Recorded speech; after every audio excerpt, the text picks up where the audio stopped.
লালমনিরহাট জেলা প্রশাসনের ওএসডি হওয়া নির্বাহী ম্যাজিস্ট্রেট তাপসী তাবাসসুম উর্মিকে সাময়িক বরখাস্ত করা হয়েছে।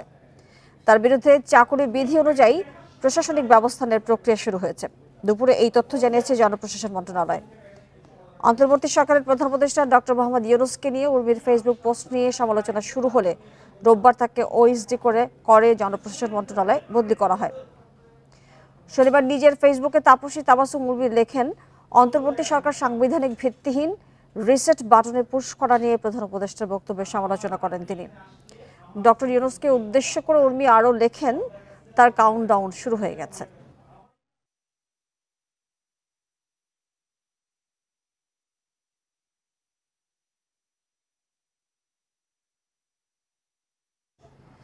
এ নিয়ে আরো জানাতে বার্তা কক্ষ থেকে যোগ দিচ্ছেন সহকর্মী জাহিদুল বাশার। জাহিদুল বাশার, আমরা যেটি দেখেছি যে শুরুতে তাকে ওএসডি করা হলো, এখন তাকে বরখাস্ত করা হলো এবং বলা হচ্ছে যে বিধি অনুযায়ী আরো ব্যবস্থা নেওয়া হবে। কি ব্যবস্থা নেওয়া হতে পারে এবং সার্বিক বিস্তারিত আমাদেরকে জানাবেন। দেখুন, গতকালকে ইন্ডিপেন্ডেন্ট টেলিভিশন এই নিউজটি প্রথম করার পরে এবং এই বিষয়টি তার যে ফেসবুক পোস্ট এবং চাকরির বিধিমালা অনুযায়ী তিনি সেটি করতে পারেন কিনা তার সিনিয়র কর্মকর্তাদের বক্তব্য সহ এই প্রথম ইন্ডিপেন্ডেন্ট টেলিভিশনে নিউজটি করার পরে সারা দেশে কিন্তু আলোড়ন তুলে যায় এবং আজকেও সব গণমাধ্যম সহ সবার ভিতরে এই বিষয়টি নিয়ে খুব আলোচনা হচ্ছে। সরকারি কর্মকর্তারা তো অবশ্যই। তার পরিপ্রেক্ষিতে আমরা গতকালকে রাতেই যেটি দেখেছি যে এই সংবাদ প্রচারের পরপরই কিন্তু তাকে লালমনিরহাট জেলা প্রশাসন থেকে ওএসডি করে জনপ্রশাসন মন্ত্রণালয়ে তাকে সংযুক্ত করা হয় এবং আজকে বিকালের দিকে আমরা যেটি জানতে পারলাম, যেমনটা আপনি বলছিলেন যে তাকে কিন্তু সাময়িক বরখাস্ত করা হয়েছে। নিয়ম অনুযায়ী এখন তার বিরুদ্ধে যেটি করা হচ্ছে, আমরা যেটি জনপ্রশাসন মন্ত্রণালয় থেকে জানতে পেরেছি যে তিনি কোথায় শৃঙ্খলা পরিপন্থী কাজ করেছেন, সরকারি বিধিমালা অনুযায়ী তিনি কোথায় কোথায় সেই বিধিমালার ব্যত্যয় ঘটিয়েছেন, সেই বিষয়গুলো নিশ্চয়ই এখন তদন্ত হবে এবং তারপরে তার বিরুদ্ধে বিভাগীয় ব্যবস্থা নেওয়া হবে, যেটি হয়ে থাকে সাধারণত। সুতরাং এই বিষয়টি এখন স্পষ্ট যে তার বিরুদ্ধে বিভাগীয় ব্যবস্থার যেই প্রক্রিয়া সেটি কিন্তু চলমান রয়েছে। যে কোনো সময় আমরা জানতে পারছি যে তার পরবর্তীতে এখন এই বরখাস্তের পরে তার বিরুদ্ধে আসলে কী ধরনের ব্যবস্থা নেওয়া হচ্ছে, তদন্ত কমিটি হবে বা তার সরকারি যেই নীতিমালা অনুযায়ী তার বিরুদ্ধে আর কি পদক্ষেপ নেওয়া যাবে সেই বিষয়টি হয়তো জনপ্রশাসন মন্ত্রণালয় থেকে স্পষ্ট করবে। তবে এটা কিন্তু স্পষ্ট যে তাকে বরখাস্ত করা হলো, এখন তার বিরুদ্ধে বিভাগীয় অন্যান্য ব্যবস্থা নেওয়া হচ্ছে, সেটি প্রক্রিয়াধীন। বাশার, আমরা আসলে দেখেছি যে ইন্ডিপেন্ডেন্ট টেলিভিশনে কিন্তু আসলে এই নিউজটি ব্রেক করে এবং যেটি জানতে চাই যে শুরু থেকে আপনি বিষয়গুলো দেখেছেন এবং আমাদের প্রতিবেদককে প্রতিবেদন করেছেন, তার পরিচয় সম্পর্কে সার্বিক তথ্য আসলে কি রয়েছে আপনার কাছে? পেছনে আসলে কোনো ঘটনা আছে কিনা, কি পেয়েছেন আসলে এই বিষয়টি নিয়ে যখন কাজ করেছেন? দেখুন মাহমুদা মমিতা, মূল বিষয়টি হচ্ছে বাংলাদেশের গত 15-16 বছর পরে একটা বড় ধরনের পরিবর্তন হয়েছে এবং সেই পরিবর্তনের পরে যেটি দেখা যাচ্ছে যে বিভিন্ন দিকে কিন্তু নানান ধরনের পরিবর্তন হচ্ছে, নানান রকম আলোচনা হচ্ছে। তার ভিতরে একজন সরকারি কর্মকর্তা, নির্বাহী ম্যাজিস্ট্রেট, হেড অফ দ্য গভর্নমেন্টকে নিয়ে এই ধরনের বক্তব্য দিয়েছেন, ডক্টর ইউনূসকে নিয়ে, একই সাথে এই যে আন্দোলন নিয়ে তিনি বক্তব্য দিয়েছেন যেগুলো সম্পূর্ণ সরকারের সাথে এবং যেই আন্দোলনের যে স্পিড তার পরিপন্থী, এটি স্বাভাবিকভাবে আলোচনায় এসছে। কিন্তু আপনি বলছিলেন যে এই ঘটনার শুরুর দিকে যদি আমরা যাই, এটি মূলত শনিবার দিন রাতে কিন্তু আমাদের নজরে আসে। বিভিন্ন সোর্স থেকে আমরা খবর পাচ্ছিলাম যে তিনি যে ফেসবুকে পোস্ট করেছেন সেই পোস্টগুলো কিন্তু আপনি দেখবেন যে একটি 43 মিনিটের মতো, আরেকটি বোধহয় 51 সেকেন্ডের মতো, 43 সেকেন্ড এবং মিনিট এবং আরেকটি 51 মিনিট, এরকম সময় কিন্তু পোস্টগুলো ছিল। তার পরবর্তীতে এই পোস্টগুলো তিনি অনলি মি করেন অথবা তিনি ডিলিট করে দেন, এরকম একটা পর্যায়ে ছিল, যার কারণে তার মূল যেই ফেসবুক প্রোফাইল সেখানে কিন্তু আমরা এটি দেখছিলাম না, তার অ্যাকাউন্টে আমরা কোথাও খুঁজে পাচ্ছিলাম না পোস্টগুলো। কিন্তু আমরা বিভিন্ন সোর্স থেকে যেটি খবর পাচ্ছিলাম, তিনি পোস্ট ডিলিট করলেও এই বিষয়গুলো নিয়ে গণমাধ্যমের কিন্তু আলোচনায় তখন আসেনি। কিন্তু আমরা যে জিনিসটা জানতে পেরেছি যে সরকারি কর্মকর্তাদের যে নিজস্ব বিভিন্ন গ্রুপ রয়েছে বা ক্যাডার সার্ভিসের যারা বিভিন্ন গ্রুপে যাদের সংযুক্ত রয়েছে সেখানে এই বিষয়গুলো নিয়ে বেশ আলোচনা হচ্ছিল। এক পর্যায়ে আমরা সেখান থেকে খবর পাই এবং এই পোস্টের যেই মূল যে স্ক্রিনশট সেটি আমাদের হাতে আসে এবং তার পরবর্তীতেই কিন্তু এটি নিয়ে আমি কথা বলেছিলাম একেবারেই লালমনিরহাটের যিনি ডিসি রয়েছেন তার সাথে, এবং আমরা কথা বলে যেটি দেখেছি সেটি এরই মধ্যে তার নজরেও এসেছে। তিনি তখন বলছিলেন যে তারা প্রাথমিকভাবে ব্যবস্থা নিচ্ছেন, তার যেই অভিযুক্ত যে ম্যাজিস্ট্রেট তাবাসসুম তার সাথে কথা বলেছেন। এটি কিন্তু রোববার দিন সকালবেলার ঘটনা, কারণ শনিবার দিন রাতের বেলার দিকেও আমরা চেষ্টা করেছিলাম তার সাথে কথা বলতে, কিন্তু আমরা তাকে পাইনি। রোববার সকালে যখন ডিসির সাথে আমাদের কথা হচ্ছিল তখন তিনি বলেছেন যে এই বিষয়গুলো তারা জানেন এবং তারা ব্যবস্থা নিচ্ছেন, এবং এটিও তিনি স্বীকার করেছেন যে পেছন দিকে বিশেষ করে এখান থেকে একেবারে 5 আগস্ট সহ তার আগ পর্যন্ত যতগুলো পোস্ট তিনি করেছেন, সামাজিক মাধ্যমে লেখালেখি যা করেছেন, জেলা প্রশাসক নিজে জানিয়েছেন যে এটি স্পষ্ট যে এই যে পরিবর্তন হলো সারা দেশের এত বড় একটি পরিবর্তন, এটিকে আসলে তিনি মানসিকভাবে মেনে নিতে পারছেন না। তার লেখালেখির মাধ্যমে এই বিষয়টা অন্তত স্পষ্ট হয়েছেন। জেলা প্রশাসকও সেটি স্বীকার করেছেন। তারপরের ঘটনা তো সবাই জানে, ইন্ডিপেন্ডেন্ট টেলিভিশন এটি ব্রেক করার পরে এই নিউজটি সামনে আসলো এবং এই নিউজের মূল জায়গাটি যেটি ছিল সেটি কিন্তু যে তিনি সরকারি চাকরিতে একজন নির্বাহী ম্যাজিস্ট্রেট হিসেবে তিনি এই লেখালেখি বা সরকারের এই সমালোচনা তিনি করছেন, একই সাথে আন্দোলন নিয়ে তিনি যে প্রশ্ন ছোট্ট করে জানতে চাই যে এই ঘটনার পরে প্রশাসনিকভাবে অন্যান্য কর্মকর্তাদের মধ্যে কোনো ধরনের আলোচনা বা কোনো ধরনের এই বিষয়ে কোনো ধরনের মন্তব্য আসলে পেয়েছেন কিনা? দেখুন, আজকে সারাদিন ধরেই বিভিন্ন গণমাধ্যমে যেমনটা যাচ্ছে, ইন্ডিপেন্ডেন্ট টেলিভিশনেও যাচ্ছে এবং একই সাথে আমরা যেটি দেখতে পেয়েছি বিভিন্ন জায়গা থেকে কিন্তু আমাদেরকে ফোন দেওয়া হচ্ছে, খোঁজ খবর পাচ্ছি। এরই মধ্যে জনপ্রশাসন সহ সরকারি কর্মকর্তাদের ভিতরে ব্যাপকভাবে আলোচনা এসছে এবং সবাই একটা জায়গায় সতর্ক হয়েছেন যে সামাজিক মাধ্যমের ব্যবহারটা আসলে কেমন হবে। আপনি জানেন যে এর আগে কিন্তু জনপ্রশাসন থেকে, মন্ত্রিপরিষদ থেকে বিভিন্ন সময়, গত সরকারের সময় এই যে সামাজিক মাধ্যম ব্যবহারের ক্ষেত্রে নানান ধরনের কড়াকড়ি আরোপ করা হয়েছে, সতর্ক করা হয়েছে, যা খুশি তা যাতে না লেখে এবং কতটুকু পর্যন্ত তার সীমা রয়েছে সেটির জন্য তারা অতিক্রম না করে। সুতরাং এই সংবাদের পরে, এই সংবাদ প্রচারের পরের থেকেই কিন্তু এই বিষয়গুলো আরও বেশি আলোচনায় এসেছে এবং আমরা যেমনটা খবর পাচ্ছি বিভিন্ন জায়গায় যে সিনিয়র কর্মকর্তারা রয়েছেন তারা তাদের অধীনস্থ কর্মকর্তাদের কিন্তু এরই মধ্যে সতর্ক করেছেন যাতে করে এই ধরনের ঘটনা না ঘটে। সুতরাং এই নিউজ নিয়ে ব্যাপক আলোচনা হচ্ছে, সিভিল অ্যাডমিনিস্ট্রেশনে যেমন হচ্ছে, একই সাথে সরকারি অন্যান্য জায়গার যে কর্মকর্তারা রয়েছেন তাদের মধ্যেও কিন্তু এই বিষয়টি আলোচনায় এসেছে। জাহিদুল বাশা, আপনাকে অনেক ধন্যবাদ আমাদেরকে এই বিষয়ে তথ্য দেওয়ার জন্য। সম্প্রতি শেরপুরে বন্যার পানির উচ্চতা ছিল প্রায় 15 ফুট, যা এই যাবৎকালের সর্বোচ্চ। গত সপ্তাহে মেঘালয়ের ঢলের সাথে প্রায় 450 মিলিমিটার বৃষ্টির পানি যোগ হলে বন্যা তীব্রতর হয়। এতে ভোগাই, মহাশী, কংস নদী বিপদসীমার উপর দিয়ে প্রবাহিত হয়। গবেষকরা বলছেন মৌসুমী বায়ু যাওয়ার আগে অতিবৃষ্টির জন্যই 1.5 মাসে দুবার বন্যা হয়েছে ময়মনসিংহ, শেরপুর, ফেনী এবং কুমিল্লায়। অক্টোবরের শুরুতে শেরপুর জেলার উজানে মেঘালয় পাহাড়ের আশেপাশে অতি ভারী বৃষ্টি হয়।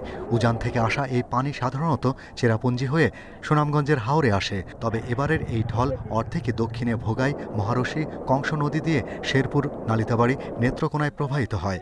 সাথে 2 দিনে প্রায় 450 মিলিমিটার বৃষ্টিতে বন্যার তীব্রতা আরও বাড়িয়ে দেয়।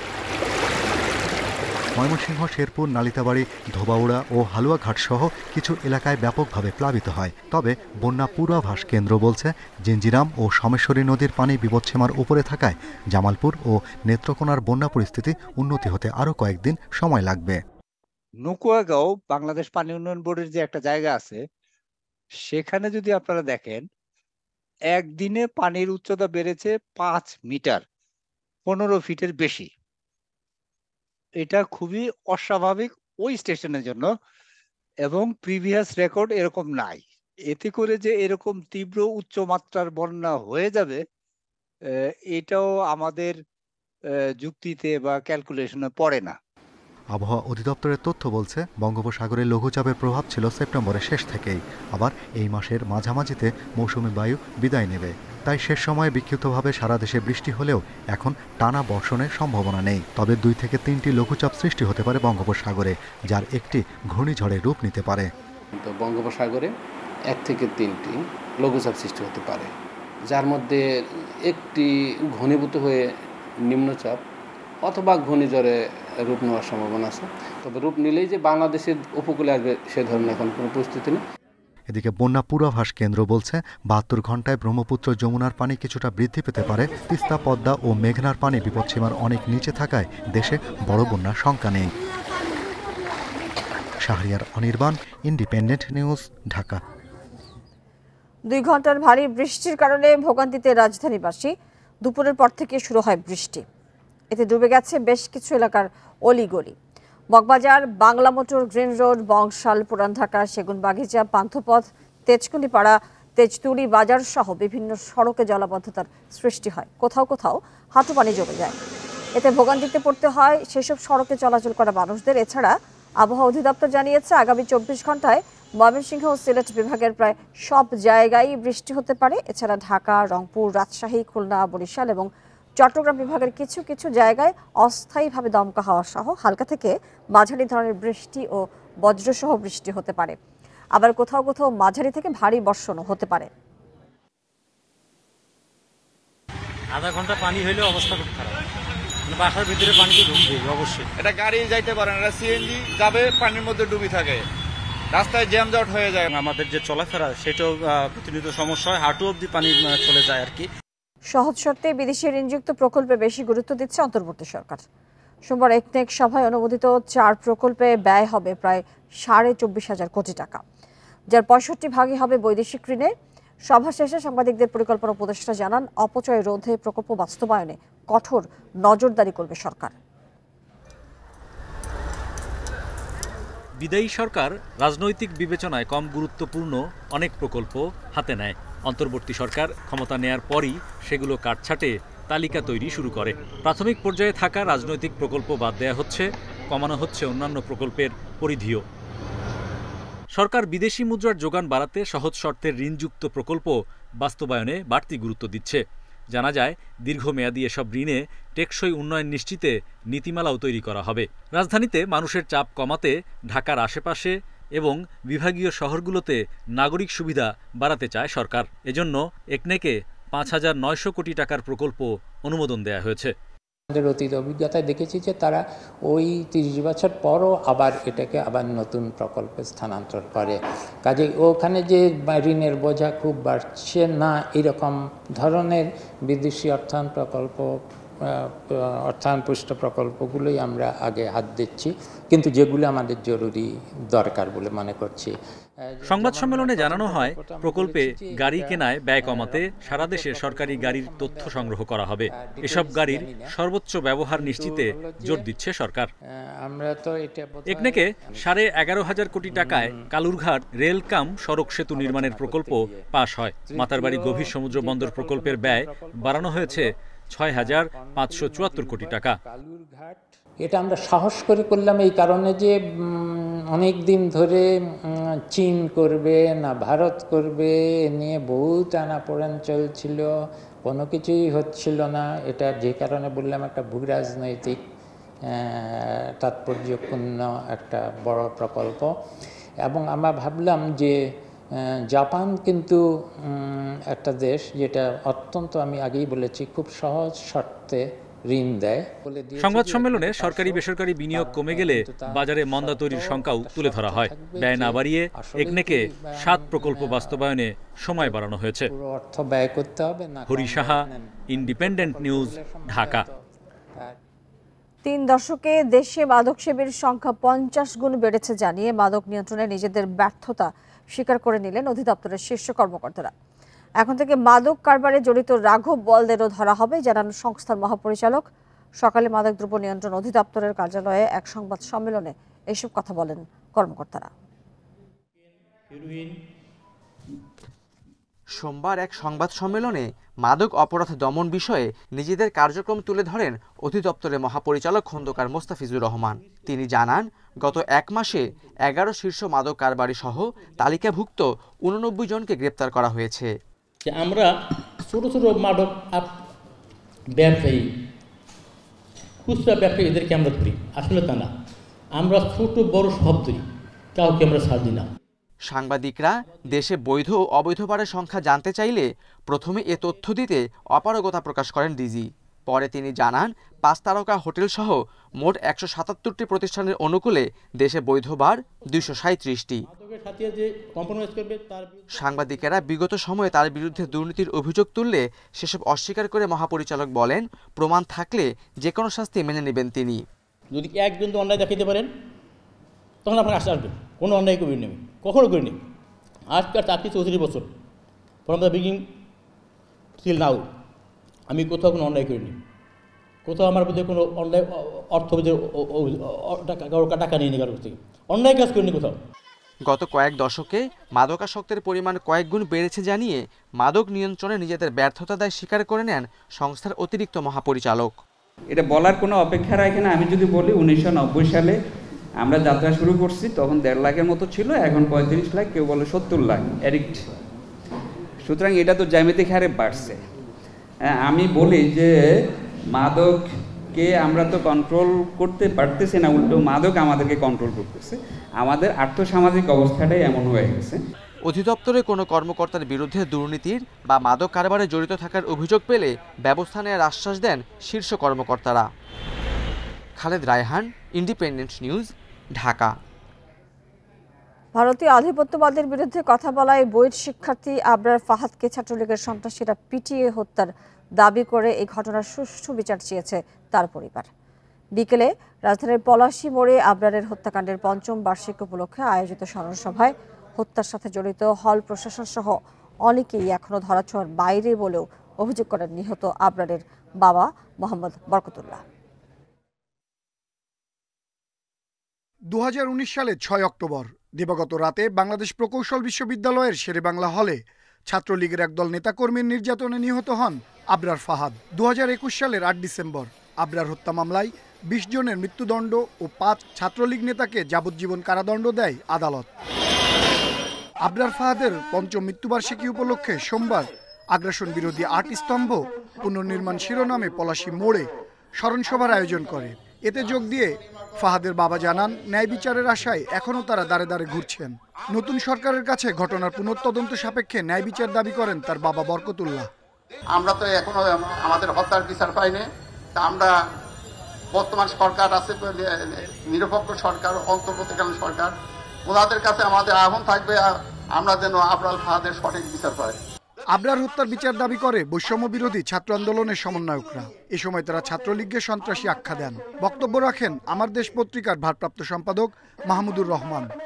ছাত্রলীগ এবং আওয়ামী লীগের যখন সুষ্ঠু বিচার নিশ্চিত হবে তখন ছাত্র নাগরিক সিদ্ধান্ত নিবে তারা আর এই বাংলাদেশে পুনর্বাসিত হবে কি হবে না। আমাদের জানা মতো আমরা দেখেছি, আমরা জার্মানিতে নাৎসি দলের কোন ধরনের রাজনৈতিক কোন অধিকার নেই। শহীদ আবরারের নামে বঙ্গবন্ধু অ্যাভিনিউকে নামকরণ করতে হবে, এর নাম করতে হবে শহীদ আবরার অ্যাভিনিউ। কারণ শহীদ আবরার আমাদের ভারতীয় হেজেমনির বিরুদ্ধে স্বাধীনতার প্রতীক। এদিকে বুয়েট শিক্ষার্থী আবরার হত্যা মামলার মৃত্যুদণ্ডপ্রাপ্ত আসামিদের আপিল ও ডেথ রেফারেন্সের উপর দ্রুত শুনানির উদ্যোগ নেওয়ার কথা জানিয়েছেন অ্যাটর্নি জেনারেল। ৭ অক্টোবরকে আগ্রাসন বিরোধী দিবস হিসেবে ঘোষণা করতে। আনোয়ার সাদাত নূর, ইন্ডিপেন্ডেন্ট নিউজ, ঢাকা। ২০২২ সালে পল্টনের বিএনপি নেতা মকবুল হত্যা মামলায় সাবেক বন ও পরিবেশ মন্ত্রী সাবের হোসেন চৌধুরীর ৫ দিনের রিমান্ড মঞ্জুর করেছে আদালত। বিকেলে ঢাকার additional chief metropolitan magistrate Mahbubul হকের আদালত শুনানি শেষে রিমান্ডের আদেশ দেন। এর আগে মামলার তদন্ত কর্মকর্তা পল্টন মডেল থানার সাব ইন্সপেক্টর নাজমুল হাসান তার ১০ দিনের রিমান্ড চেয়ে আবেদন করে। সাবের হোসেন চৌধুরীর পক্ষে তার আইনজীবীর রিমান্ড বাতিল চেয়ে জামিন আবেদন করেন। রোববার রাজধানীর গুলশান এলাকা থেকে তাকে গ্রেপ্তার করে ঢাকা মহানগর গোয়েন্দা পুলিশ। এদিকে খিলগাঁও থানার আলাদা আরও ৪ মামলায় সাবের হোসেন চৌধুরীকে গ্রেপ্তার দেখানো হয়েছে।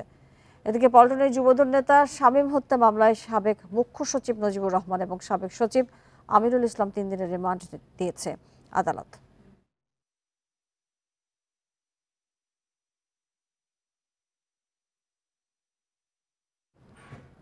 নব্বইয়ের গণ অভ্যুত্থানে সাংবাদিকরা একসাথে যে প্রতিরোধ গড়ে তুলেছিল ২৪-এ সেই ভূমিকা দেখা যায়নি বলে মন্তব্য করেছেন তথ্য এবং সম্প্রচার উপদেষ্টা নাহিদ ইসলাম। সকালে জাতীয় প্রেস ক্লাবের সাংবাদিকতা কেন পেশা হয়ে উঠতে পারেনি শিরোনামের গোলটেবিল বৈঠকে এই মন্তব্য করেন তিনি। এ সময় তিনি প্রিন্ট এবং ইলেকট্রনিক মিডিয়ার জন্য অভিন্ন ওয়েজ বোর্ড গঠনের দাবির সঙ্গে একাত্মতা প্রকাশ করেন। স্বাধীনতার ৫৩ বছর পেরিয়ে গেলেও স্বাধীন পেশা হয়ে দাঁড়াতে পারেনি দেশের সাংবাদিকতা। এর কারণ ও সমাধান খুঁজতে মুক্ত আলোচনার আয়োজন করে মিডিয়া সাপোর্ট নেটওয়ার্ক এবং আইন ও বিচার নামের ২টি প্ল্যাটফর্ম। এ সময় মিডিয়ার ওপর সরকার, রাজনৈতিক দল, গোয়েন্দা সংস্থা, বিজ্ঞাপন সংস্থা ও কর্পোরেট প্রতিষ্ঠানের আধিপত্যের অভিযোগ তোলেন বিভিন্ন গণমাধ্যমের সাংবাদিকরা। বক্তব্যে সবচেয়ে বেশি প্রাধান্য পায় নিম্ন বেতন কাঠামো। বলেন এর কারণেই তরুণরা এ পেশায় আসতে নিরুৎসাহিত হচ্ছে। আসলে ডিজিএফআই, র‍্যাব বা এসবি এর মাধ্যমে, কিন্তু গত ২০ বছরে এই ১৫টা সংস্থার মাধ্যমে পত্রিকা এবং গণমাধ্যমকে কোনো না কোনোভাবে হস্তক্ষেপ করা হয়েছে। এটা সেলফ সেন্সারে আমরা গত ৫০ বছরে সাংঘাতিকভাবে আমাদেরকে অভ্যস্ত করে ফেলা হয়েছে। ৫ বছর ধরে আমি ওয়েজ বোর্ডের, আমি অ্যাজ আ প্রফেশনাল জার্নালিস্ট, আমি নিজের জন্য আমি ওয়েজ বোর্ডে কোনো নামগন্ধ পাইনি। সিনিয়র সাংবাদিকরা বলছে বেতন কাঠামো ইস্যুতে তরুণ সাংবাদিকরা সরব হতে পারেনি। গার্মেন্টস শ্রমিকের চেয়ে সাংবাদিকের বেতন কম, কারণ গার্মেন্টস শ্রমিক রক্ত দিয়েছে, দিয়ে দিয়ে দিয়ে দিয়ে দিয়ে এখনো দিচ্ছে, কিন্তু সাংবাদিকরা আমরা একা হয়ে যাই। কি একদিনের জন্য সমস্ত প্রতিষ্ঠানকে বন্ধ করে দিতে পেরেছি যে না আজকে থেকে কোনো জার্নালিজম কোনো কিছু লেখা হবে না আজকে থেকে বন্ধ, আমার কোনো ভাই যাতে 5,000 টাকা বেতন না পায়, বা এই মার্ডারের আমি সুরাহা চাই। প্রিন্ট ও ইলেকট্রনিক মিডিয়ার অভিন্ন ওয়েজবোর্ড বাস্তবায়নের দাবিতে একাত্মতা প্রকাশ করে তথ্য ও সম্প্রচার উপদেষ্টা বলেন একটি মহল এতে বাধা দিচ্ছে। আমরা তো সেই নীতিগত সংস্কারের কথা বলতেছি, কিন্তু একই সাথে সাংবাদিকদের ভিতর থেকেও সেই রেজিস্ট্যান্সটা আসলে প্রয়োজন। আমরা তো 90-এর গণঅভ্যুত্থানে সেই রেজিস্ট্যান্স দেখেছিলাম সাংবাদিকদের মধ্য থেকে, কিন্তু এই অভ্যুত্থানে কিন্তু সেই রেজিস্ট্যান্সটা প্রাতিষ্ঠানিকভাবে আসেনি। গণমাধ্যমের জন্য কমিশন গঠনের কাজ চলছে বলে জানান নাহিদ ইসলাম। ইকরামুল কবির, ইন্ডিপেন্ডেন্ট নিউজ, ঢাকা। দুদক সংস্কারে 31 ডিসেম্বরের মধ্যে প্রস্তাবনা জমা দেওয়া হবে বলে জানিয়েছেন কমিশনের প্রধান ডক্টর ইফতেখারুজ্জামান। সোমবার বিকেলে ধানমন্ডি টিআইবি কার্যালয়ে কমিশনের প্রথম বৈঠক শেষে সাংবাদিকদের এই কথা জানান তিনি। ডক্টর ইফতেখারুজ্জামান আরও বলেন, দুদক রাজনৈতিক প্রভাব এবং আমলাতন্ত্রের কাছে জিম্মি রয়েছে। আদর্শ প্রতিষ্ঠান হিসেবে গড়ে তুলতে সব ধরনের প্রভাব থেকে দুর্নীতি দমন কমিশনকে মুক্ত করতে হবে বলে জানান তিনি। বলেন, সংস্থাটিকে ঢেলে সাজানোর বিকল্প নেই, এজন্য আইনের যেসব ধারা বা বিধি নিয়ে কমিশনের আপত্তি রয়েছে সেসব সংস্কার করা হবে। প্রস্তাবনা তৈরিতে সংশ্লিষ্ট সব পক্ষের মতামত নেওয়া হবে বলেও জানান ডক্টর ইফতেখারুজ্জামান।